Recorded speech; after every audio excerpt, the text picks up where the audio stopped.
hirap akong pumunta dito. Hindi ka nagsasabi. Tinanong kita kung okay ka lang, wala ka naman. Sabi mo, okay lang. Marami na po kayong ano. Ha? May kasakit na rin niya po kayo dahil sa ano.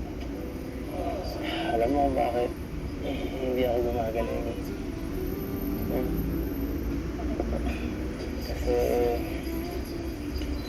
hindi ka na nakikita eh.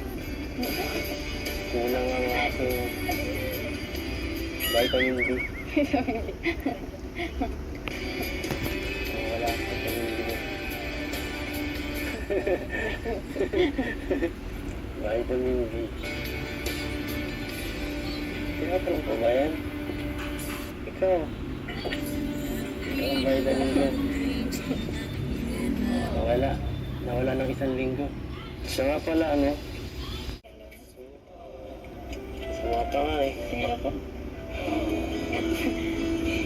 Wala kasi ang tagal gumaling at wala nag-aalaga. Dito po kasi magpahinga po kayo. Magpahinga? Kahit ang pahinga, wala eh. Wala nagkikare. Pero, ewan ko ba? Pag nakikita ka, nagiging okay.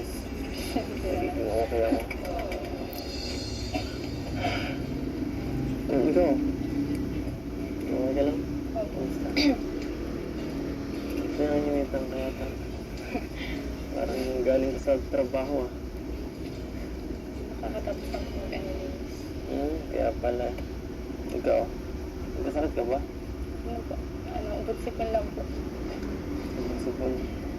Wala na din po ako. Wala na ngayon. Sensya na ha. Okay ka lang. Mainit ka. Mainit pa. Ano pa naman. Ay. Dapat nagsabi ka. Wala. Hindi ko alam. Well, ang init na. Palabasin tayong mga sakit-sakit. Hindi po, wala po. Wala ano lang po. Lakas Malikado po. yun eh. Kayo po, dapat kayo po ang ano. Ang alin. Kamusta po kasi Uy, nangyari dito. Bakit parang bumabalik na?